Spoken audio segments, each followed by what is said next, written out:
만나서 반갑습니다. 오늘 함께 은혜 받을 말씀은 사도행전 7장 44절에서 50절 말씀입니다. 사도행전 7장 44절에서 50절 말씀입니다. 실내 온도 괜찮으시죠? 예. 알겠습니다. 사도행전 7장 44절에서 50절 말씀.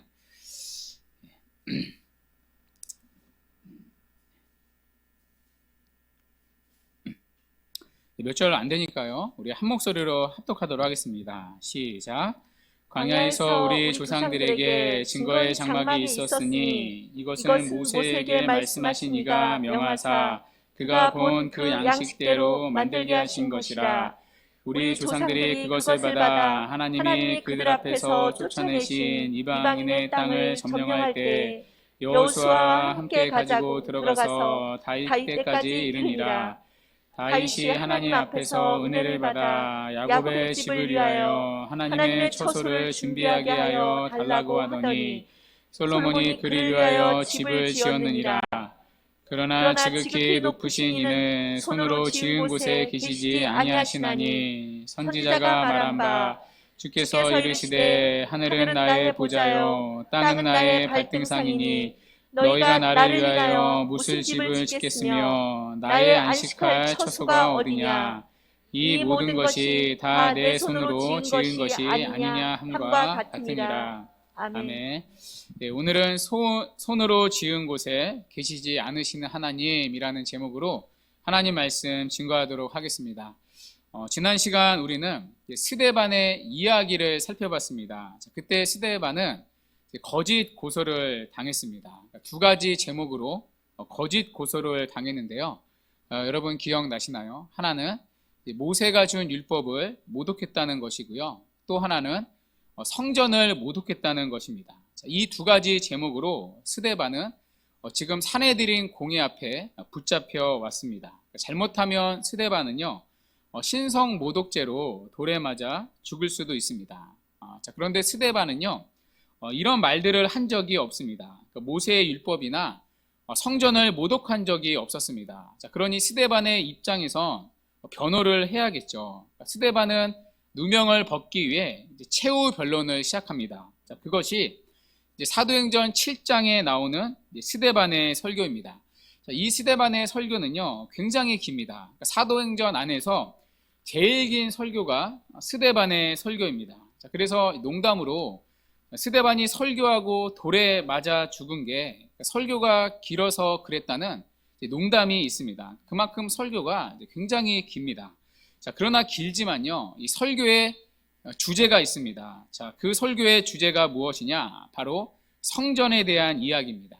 그래서 스데반의 설교를 한마디로 요약하면 성전 신학입니다. 그 성전 신학이 오늘 본문에 농축되어 있습니다. 그래서 우리가요, 이 스데반의 설교를 1절부터 살펴보진 않겠습니다. 대신 오늘 본문만 잘 이해해도요, 스데반의 설교 전체를 충분히 이해할 수가 있습니다. 그런데 우리가 먼저 이 스데반의 설교를 듣기 전에 기억해야 할 포인트가 있습니다. 이 스데반의 설교를 오해하면 안 되는데요. 스데반은 성전 자체를 부정하는 게 아닙니다. 그러니까 성전 자체가 잘못됐다 그런 말을 하는 게 아닙니다. 스데반은요, 성전 자체는 긍정하고 있습니다. 다만 성전을 바라보는 유대인들의 잘못된 관점을 바로잡는 것입니다. 성전 자체가 아니라 성전에 대한 그들의 잘못된 이해, 왜곡된 이해를 바로잡는 것입니다. 이런 관점을 가지고 스데반의 설교를 들어야 바르게 이해할 수 있습니다. 그래서 먼저 여러분 44절을 한번 보십시오. 우리 44절 다시 한번 읽어보도록 하겠습니다. 시작. 광야에서 우리 조상들에게 증거의 장막이 있었으니 이것은 모세에게 말씀하신 이가 명하사 그가 본 그 양식대로 만들게 하신 것이라. 아멘. 여기 보면요, 스데반은요, 성전 자체를 모독하지 않습니다. 오히려 성전을요, 긍정하고 있습니다. 그 표현이 이 44절에 나오고 있는데요. 여러분 어떤 표현일까요? 바로 이 증거의 장막이라는 표현입니다. 스데반은 단순히 성막이라 부르지 않습니다. 성막을 증거의 장막이라 표현합니다. 왜 성막을요, 증거의 장막이라 스데반이 부를까요? 여러분, 성막이 무엇이죠? 성막은 건물 자체가 중요한 게 아니라 하나의 상징이었죠. 하나님께서 이스라엘 백성들과 늘 함께 하신다는 사실을 눈으로 보여주는 가시적인 상징물이 성전이었습니다. 성막을 통해 그들은 하나님이 그들과 함께 하신다는 사실을 알 수 있었습니다. 이스라엘 백성들은 성막을 볼 때마다 하나님은 저 멀리 하늘에 계신 분이 아니라 우리 안을 함께 하시는 분이라는 사실을 깨달았습니다. 비록 그분은 눈에 보이지는 않지만 성막이 눈에 보이니 그 성막을 통해 하나님이 우리와 함께 하시는구나 생각을 했습니다. 이처럼 성막은요, 내가 너희와 함께 한다는 하나님의 임재를 증거합니다. 자, 그래서 스데반은 성막을 증거의 장막이라 부르는 것입니다. 하나님의 임재를 증거한다. 그래서 증거의 장막이라 부릅니다. 자, 그러니까 스데반은요, 성막 자체를 부정하는 게 아닙니다. 그러니까 성막 자체는 좋은 거야. 성막은 하나님의 임재를 증거하는 증거의 장막이야. 성막 자체를 긍정하고 있습니다. 자, 성막을 부정하지 않았다는 이제 또 다른 증거가 있는데요. 자, 44절에 보면요, 성막의 출처가 나옵니다. 그러니까 성막을 누가 짓게 하셨는가? 자, 스데반은요, 하나님이 모세에게 말씀하여 명하셨다고 말합니다. 자, 그러니까 성막을 누가 짓게 하셨대요? 하나님이. 자, 스데반은요, 성막 자체를 거부하지 않습니다. 그러니까 성막은 하나님이 주신 거야. 성막 자체를 긍정하고 있습니다. 자, 물론 성막과 성전은 조금 다릅니다. 여러분 본문 46절을 한번 보십시오. 성막은요, 그 자체가 최종적인 것은 아니었습니다. 성막은 광야 생활을 위한 임시적인 건축물이었습니다. 원래 성막은요, 이제 광야 생활 때 주어진 것입니다. 그러니까 출애굽한 이스라엘 백성들은 광야 생활을 해야 했습니다. 그러니까 광야 생활을 했으니까 한 곳에 정착하지 않았겠죠. 그러니까 계속해서 옮겨 다녀야 했습니다. 자, 그래서 하나님은 그들에게 이동식 처소를 주셨습니다. 자, 그걸 성막이라고 부릅니다. 자, 그런데 이스라엘 백성들이요, 약속의 땅인 가나안 땅에 들어갑니다. 그러니까 가나안 땅에 들어가서는 이스라엘 백성들이 정착을 했습니다. 그러니까 정착을 했으니 더 이상 이동할 필요가 없었겠죠. 자, 그래서 고정된 건물을 지었습니다. 자, 그게 바로 성전이었습니다. 하나님께서는 성막을 대신할 성전을 건축하게 하셨습니다. 자, 그 얘기가 45절에서 46절의 얘기입니다. 하나님이 솔로몬을 통해 성전을 짓게 하셨습니다. 자, 그러니까 이 성막과 성전은요, 외형이 다릅니다.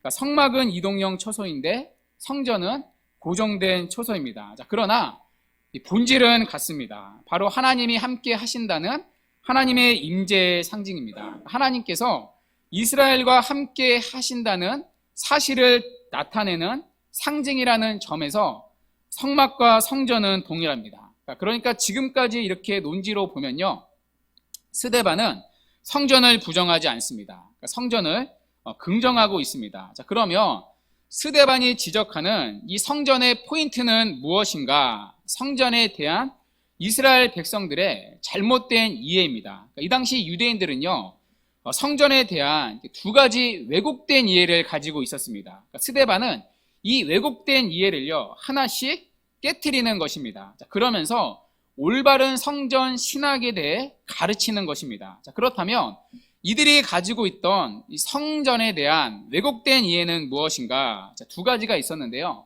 자, 첫 번째, 이들은요, 성전 자체가 절대적으로 필요하다는 생각을 했습니다. 그러니까 신앙에 있어서는 성전은 반드시 있어야 한다는 생각을 가졌습니다. 그러니까 성전이 없으면 큰일 난다, 이제 그런 생각을 했던 거죠.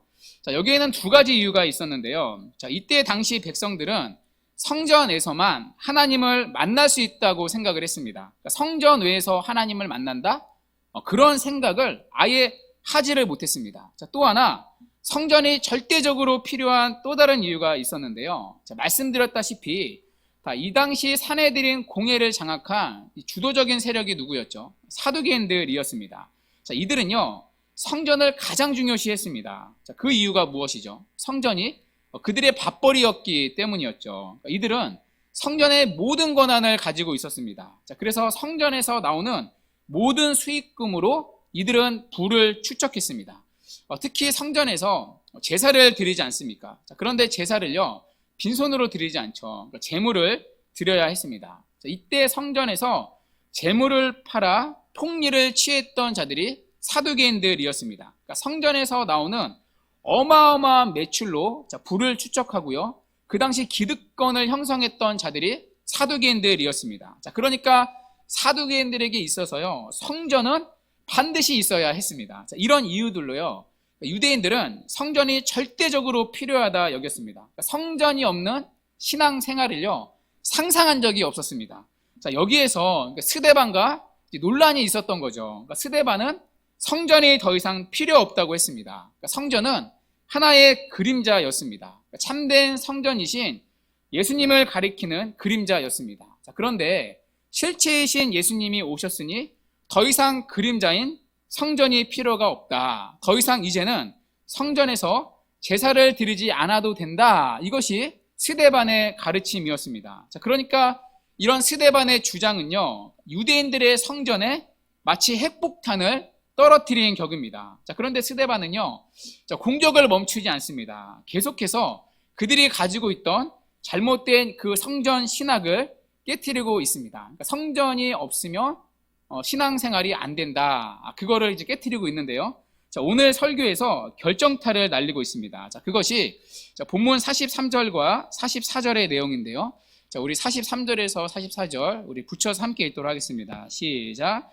몰록의 장막과 네 판의 별을 받들었으며 이것은 너희가 절하고자 하여 만든 형상이로다. 내가 너희를 바벨론 밖으로 옮기리라 함과 같으니라. 광야에서 우리 조상들에게 증거의 장막이 있었으니 이것은 모세에게 말씀하신 이가 명하사 그가 본 그 양식대로 만들게 하신 것이라. 아멘. 자, 여러분 이 두 구절에 보면요, 대비되는 표현이 있습니다. 그러니까 스데반이 일부러 대비해서 표현하는 두 단어가 있습니다. 여러분 혹시 보이시나요?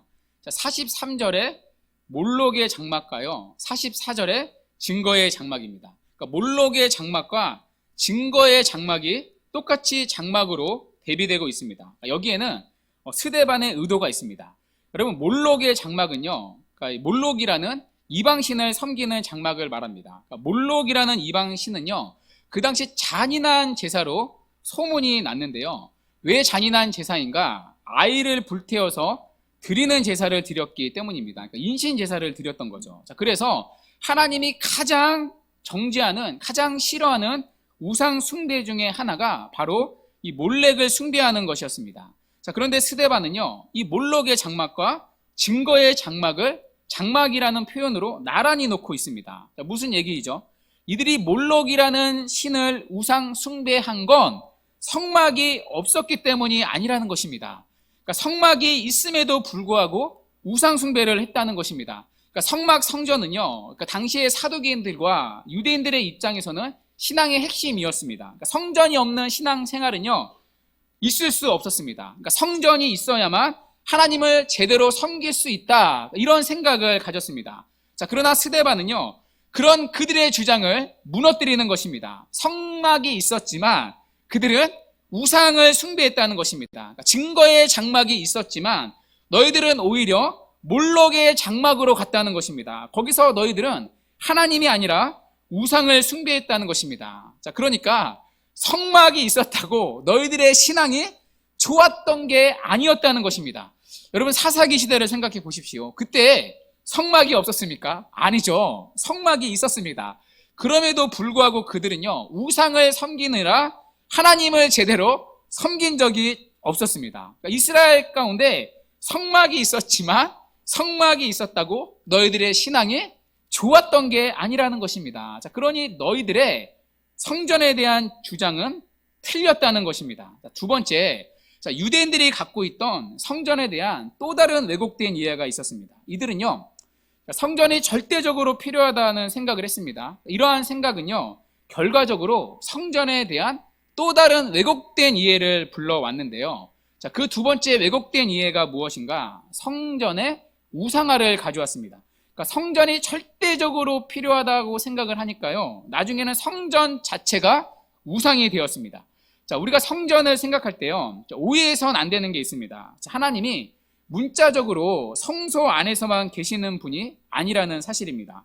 자, 우리가 알다시피 하나님은요, 무소부재의 하나님이십니다. 그러니까 어느 한 곳에서만 계시는 분이 아닌 거죠. 전 세계 어느 곳에서나 다 계실 수 있는 분이 우리가 믿는 하나님이십니다. 자, 그럼에도 불구하고 자, 하나님은 성막에서 함께 하셨으니 실제로 그곳에서만 머무신다는 것보다는 하나님께서 이스라엘과 정말로 함께 하신다는 사실을 보여주는 상징이었습니다. 자, 그러나 이스라엘 백성들은요, 성전을 오해했습니다. 이들은 성전을요, 문자적으로 이해했습니다. 그러니까 하나님이 성전 안에만 계신다고 오해를 했습니다. 자, 그래서 이들은 하나님을 성전 안에만 가두었습니다. 그러니까 마치 하나님이 성전 안에만 계신다고 생각을 했습니다. 자, 그래서 나중에는요, 성전을 우상화했습니다. 어느 정도 우상화했느냐? 자, 성전이요, 자신들을 지켜준다고 생각을 했습니다. 예루살렘 땅에 성전이 있는 한 예루살렘이 망하지 않는다는 생각을 했습니다. 그러니까 우리가 어떻게 살든지 간에 성전이 있는 한 우리는 망하지 않는다. 그러니까 성전이 곧 하나님이라는 우상이 되었습니다. 자, 그것을요, 자, 오늘 스데반이 지적하는 것입니다. 자, 그래서 오늘 본문을 보면요, 성전의 우상화를 지적하는 표현이 나옵니다. 자, 그 부분이 48절부터 50절까지의 내용인데요. 자, 여러분 48절 우리 함께 읽어보도록 하겠습니다. 시작. 그러나 지극히 높으신 이는 손으로 지은 곳에 계시지 아니하시나니 선지자가 말한 배. 아멘. 여러분 이 구절에 보면요, 스데반이 이 당시에 성전의 우상화를 지적하는 표현이 있습니다. 자, 여러분 찾아보세요. 어떤 표현일까요? 자, 바로 손으로 지은 곳이라는 표현입니다. 그러니까 손으로 지었다는 말은요, 영어로 핸드메이드입니다. 여러분 핸드메이드 하면 오늘날은 굉장히 긍정적인 의미가 있습니다. 어떤 제품이 핸드메이드다. 자, 그러면 제품의 가치가 올라갑니다. 자, 그렇죠. 장인이 한 땀 한 땀 손수 수놓아서 만든 명품의 이미지가 있습니다. 자, 그러나 이때 당시에 핸드메이드는요, 절대로 긍정적인 의미가 아닙니다. 그러니까 이때 당시에 핸드메이드는요, 오히려 비난적으로 쓰입니다. 이 당시 핸드메이드는 신적이지 않고 인간적이라는 의미가 있습니다. 한마디로 인간이 만든 우상 숭배를 암시하는 표현입니다. 자, 실제로 여러분 밑에 나오는 50절을 한번 보십시오. 자, 50절을 한번 보시면 이 모든 것은 내 손으로 지은 것이 아니냐라고 말합니다. 여기 내 손은요, 하나님의 손입니다. 자, 그러니까 스데반이 같은 본문 안에서 하나님의 손과 인간의 손을 대비시키고 있습니다. 그러니까 신적인 손과 인간적인 손이 대비가 되고 있는 거죠. 자, 그래서 이때 당시에 핸드메이드는요, 경멸적인 의미입니다. 인간이 만든 우상 숭배를 암시하는 표현입니다. 자, 그 증거가 자, 우리가 읽진 않았지만 본문 앞에 있는 41절에도 나옵니다. 자, 앞에 41절은요, 이스라엘 백성들이 만든 금송아지 우상을 지적하는 장면입니다. 자, 그런데 스데반이요, 이 금송아지 우상에 대해 이렇게 표현합니다. 자, 41절 함께 읽어볼까요? 시작. 그때 그들이 송아지를 만들어 그 우상 앞에 제사하며 자기 손으로 만든 것을 기뻐하더니. 아멘. 여러분 누구 손으로 만들었대요?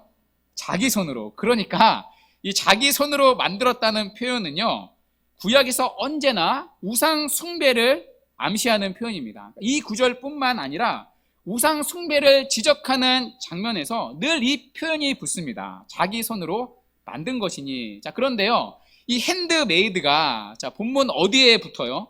성전에 붙습니다. 자, 물론 여기서 오해하면 안 됩니다. 다시 말씀드리자면 여러분 성전 자체가 나쁘다는 말이 아닙니다. 어떤 분들은요, 자, 솔로몬이 성전을 지은 것 자체를 나쁘게 말하는 분들도 계십니다. 그러니까 솔로몬 성전은 하나님이 뜻하신 바가 아니었는데 솔로몬이 기어코 지었다라고 말합니다. 자, 그래서 솔로몬이 성전을 지은 것이 우상 숭배로 들어가는 배도의 첫 걸음이다, 이렇게 주장하는 분들도 계십니다. 여러분 극단적인 주장이죠. 여러분 구약 성경 어디에 봐도요, 솔로몬의 성전 건축 자체를 부정적으로 언급하는 본문은 없습니다. 여러분 오늘 스데반도 그렇지 않습니까? 스데반은 성전 자체를 부정하는 게 아닙니다. 증거의 장막이라고 말하고요, 하나님이 주셨다라고 말합니다. 자, 그러나 문제는 무엇이냐? 성전이 우상 숭배화됐다는 것에 있습니다. 자, 그 표현이 바로 핸드메이드라는 표현입니다. 자, 그래서 스데반은요, 자, 계속해서 49절에서 이렇게 말합니다. 자, 본문 49절 우리 함께 읽겠습니다. 시작. 주께서 이르시되 하늘은 나의 보좌요 땅이 나의 발등상이니 너희가 나를 위하여 무슨 집을 짓겠으며 나의 안식할 처소가 어디냐. 아멘. 여러분, 무슨 얘기죠? 하나님은 하늘과 땅, 그러니까 모든 곳에 걸쳐 계시는, 그러니까 모든 곳에 계시는 분이라는 것입니다. 자, 그런데 어떻게 하나님이 성전 안에만 갇혀 있을 수 있냐는 것입니다. 그럴 수 없다는 것이죠. 자, 그리고 이것은요, 실제로 솔로몬이 성전을 건축할 때도 솔로몬이 직접 말한 적이 있습니다. 자, 그 말씀이 열왕기상 8장 27절 말씀인데요. 제가 한번 읽어볼게요. 하나님이 참으로 땅에 거하시리이까 하늘과 하늘들의 하늘이라도 주를 용납하지 못하겠거든 하물며 내가 건축한 이 성전 이오리이까. 여러분 또 한 구절 찾아볼까요? 역대하 6장 18절 말씀인데요. 이 구절은 같이 한번 읽어볼게요. 시작. 하나님이 참으로 사람과 함께 땅에 계시리이까 보소서 하늘과 하늘들의 하늘이라도 주를 용납하지 못하겠거든 하물며 내가 건축한 이 성전이오리이까. 아멘. 여러분 이 구절들은요, 그러니까 솔로몬이 성전을 건축할 때 했던 말입니다. 이때 공통적으로 솔로몬이 한 말이 무엇이죠?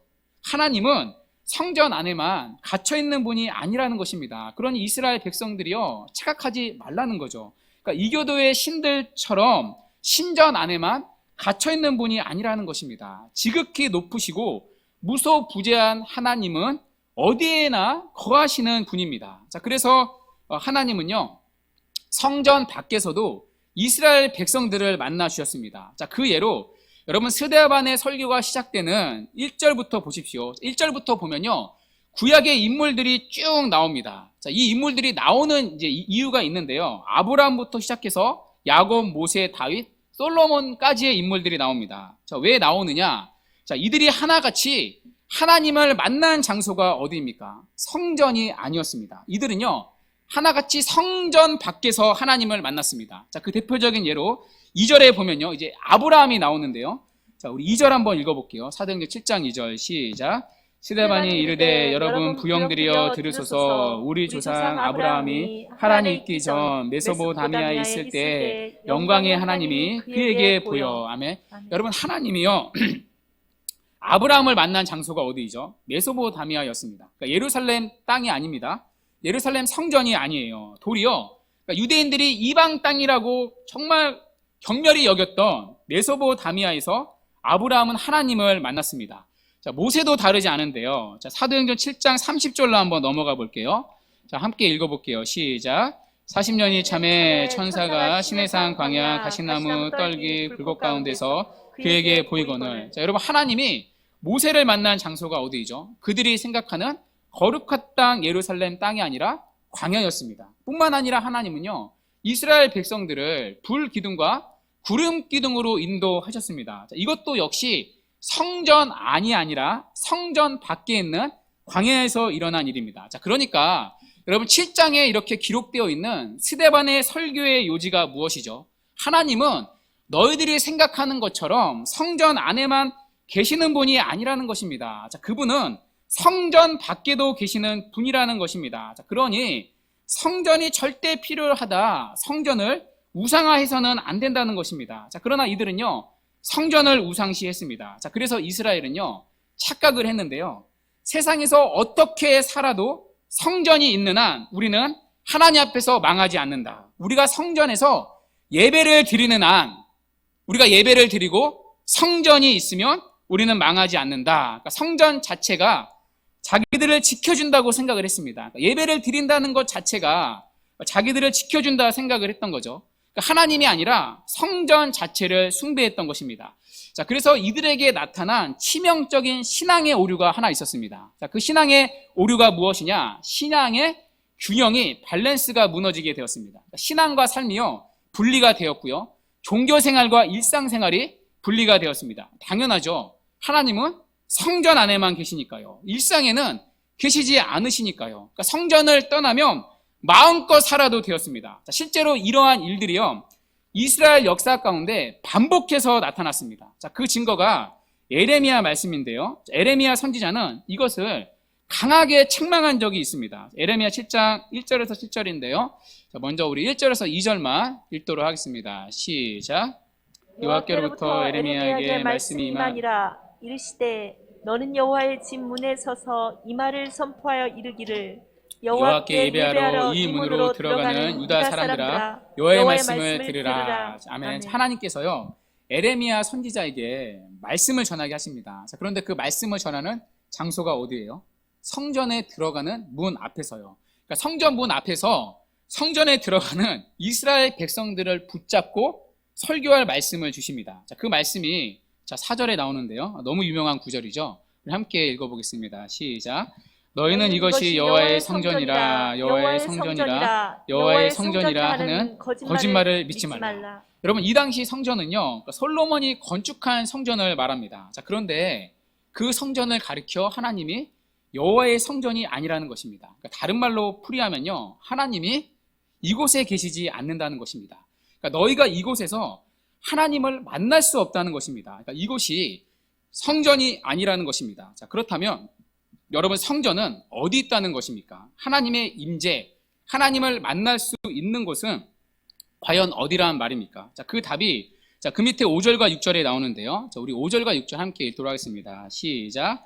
너희가 만일 길과 행위를 참으로 바르게 하여 이웃들 사이에 정의를 행하며 이방인과 부하와 가부를 압제하지 아니하며 무죄한 자의 피를 이곳에서 흘리지 아니하며 다른 신들 뒤를 따라 화를 자초하지 아니하며. 아멘. 여러분 무슨 얘기죠? 하나님의 임재는 너희의 일상적인 삶 속에 있다는 것입니다. 하나님은 성전에만 머무는 분이 아니라 하나님은 우리의 일상적인 삶 속에 임하신다는 것입니다. 자, 그래서 하나님을 예배하는 예배란 무엇인가? 성전 안이 아니라 일상의 삶 속에서 이루어지는 일이라는 것입니다. 자, 구체적으로요, 이웃들 사이에서 정의를 행하는 것입니다. 하나님의 말씀대로요. 그리고 이방인과 고아와 가부를 압제하지 않는 것입니다. 갑질하지 않는 거죠. 하나님의 말씀대로 그것이 길과 행위를 바르게 하는 것이고요. 그리고 그것이 하나님이 받으시는 예배라는 것입니다. 자, 그래서 하나님이요 성전을 주신 이유는 여러분 다른 게 아닙니다. 성전을 통해 하나님은 이스라엘 백성들에게 하나님의 존재를 알렸습니다. 그러니까 눈에 보이지는 않지만 성전을 통해 하나님이 너희와 함께 하신다는 사실을 보게 하셨습니다. 자, 그걸 통해 하나님은 이스라엘 백성들이 삶 가운데도 하나님과 함께 하기를, 그 하나님을 예배하기를 바라셨던 것입니다. 자, 그러나 그들은요 하나님을 성전 안에만 가두었습니다. 그리고 세상에선 하나님 없이 자기 멋대로 살았습니다. 그러니까 성전을 왜곡해서 이해했던 거죠. 자, 오늘 스데반도요 여러분 그 문제를 지금 지적하는 것입니다. 그것이 오늘 스데반의 설교의 내용입니다. 자, 그래서 스데반은 그들에게 지금 묻고 있는 것입니다. 성전을 모독한 것이 정말 누구인가? 그러니까 너희들이 고소한 나인가? 아니면 성전 자체를 우상 숭배하는, 그리고 성전을 잘못 왜곡해서 이해하는 이스라엘 백성들 너희들인가? 그러니까 도리어 스데반은요, 자, 그들을 고발하는 것입니다. 이처럼 스데반은 자, 그들이 가지고 있던 왜곡된 성전 신학을 부수고 있습니다. 하나는 성전이 절대적으로 필요하다는 생각을 부수었고요. 또 하나는 성전을 우상화하는 그들의 생각을 부수었습니다. 한마디로 스데반은요, 유대인들이 갖고 있던 성전에 폭탄을 떨어뜨린 것입니다. 자, 이것이 오늘 스데반의 설교의 핵심 내용이었습니다. 자, 그리고 마지막으로 이 설교는요, 또한 우리를 향하고 있습니다. 우리 또한 이 설교에서 벗어날 수 없습니다. 자, 물론 우리는요, 성전을 가지고 있지는 않습니다. 자, 그러나 신앙에 대한 왜곡된 이해가요, 동일하게 우리에게도 있을 수 있습니다.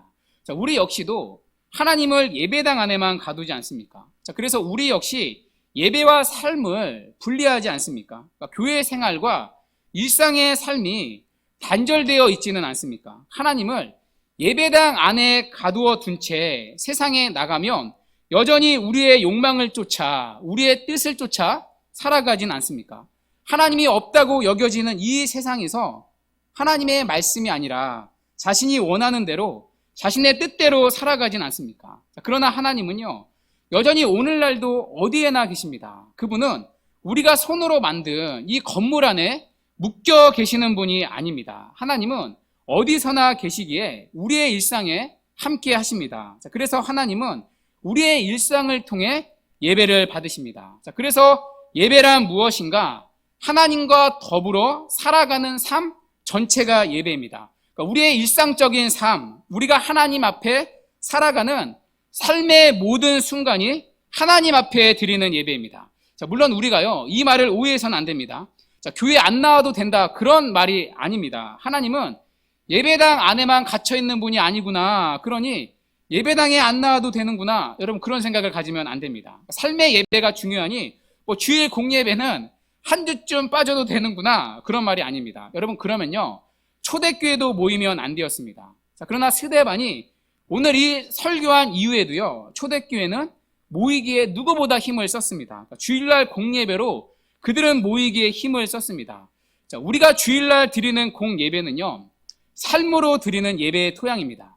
자, 그래서 공예배가 무너지면요, 삶의 예배를 드릴 수가 없습니다. 공예배가 없이는 일상에서 하나님과 더불어 살아가는 삶을 살아갈 수가 없습니다. 내가 주일 예배를 안 드린다? 자, 그런데 일상의 삶을 하나님을 위해 살아간다? 불가능합니다. 자, 그래서 공예배는요, 타협할 수 없는 예배의 자리입니다. 자, 그러나 우리가 드리는 주일의 예배가 일상의 예배로 이어지지 않는다면 여러분 그건요, 바른 예배가 아니라는 것입니다. 에레미야 선지자가 책망한 여호와의 성전이라 거짓말을 믿지 말라, 그 말씀이 동일하게 우리에게 적용되는 것입니다. 왜냐하면 우리가 믿는 하나님은요, 어디에나 계시는 하나님이시기 때문입니다. 이방의 신들과 다르게 우리가 믿는 하나님은 신전 안에 갇혀있는 하나님이 아니십니다. 우리가 밟고 서 있는 모든 땅이요, 하나님이 거하시는 임재의 초소입니다. 자, 그런 하나님을 믿고 사랑하는 자들이 우리입니다. 자, 그런 하나님을 믿기에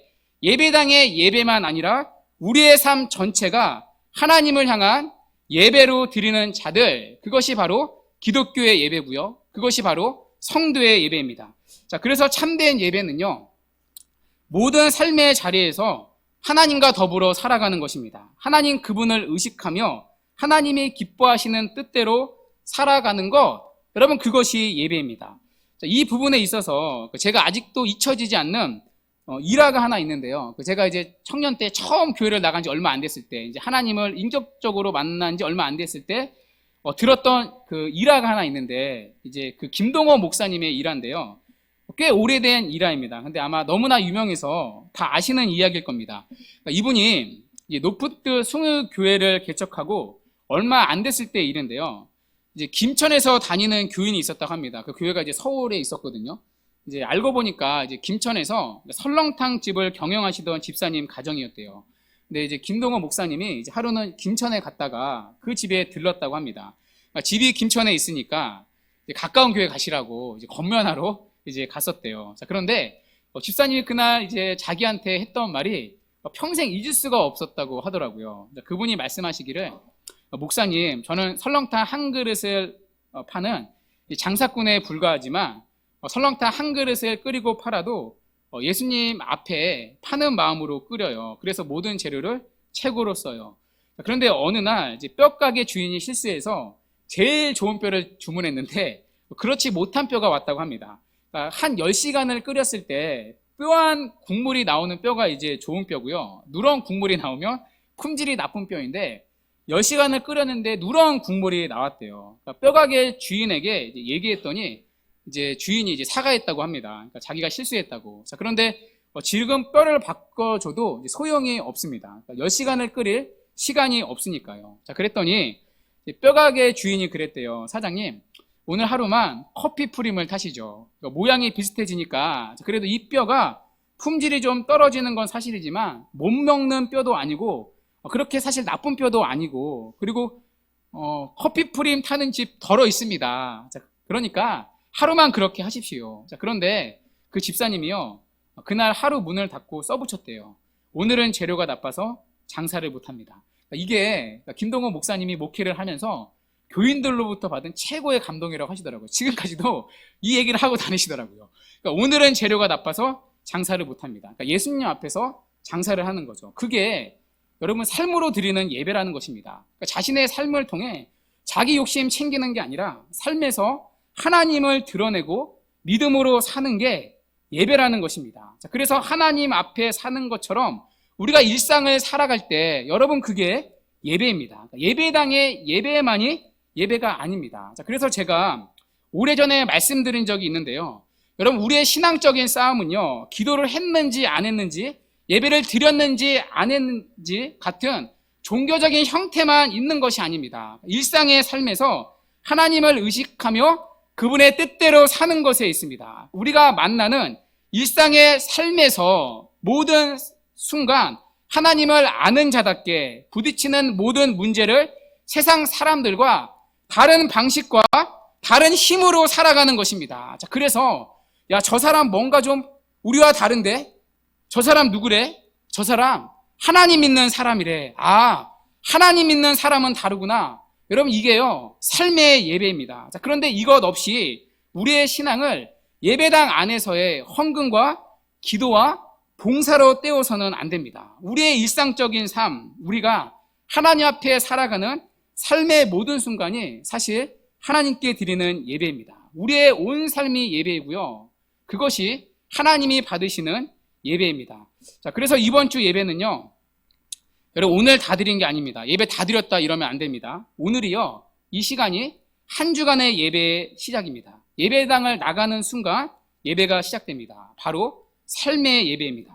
우리에게 주어진 매일의 삶을 하나님의 사람으로 살아가는 훈련과 또 그런 은혜가 있기를 바랍니다. 하나님은 예배당 안에 하나님이 아니라 우리가 밟는 모든 땅에 하나님이시기 때문입니다. 하나님의 시선을 피할 수 있는 곳은 이 땅에 한 곳도 없습니다. 자, 그러므로 하나님을 예배당 안에 가둔 채 우리의 욕망을 쫓아 또다시 세상에 나가 사는 것이 아니라 모든 삶의 자리에서 하나님이 살아계시다 이 사실을 인정하고 하나님을 아는 자답게 하나님의 뜻대로 살아가는 은혜가 있기를 바랍니다. 그래서 여러분이 서 있는 그곳에서 한 주간도 하나님을 예배하고 그분의 이름을 높이는 참된 예배자로 살아가는 이 거룩한 은혜가 우리 모두에게 있기를 주님의 이름으로 간절히 축원합니다. 아멘.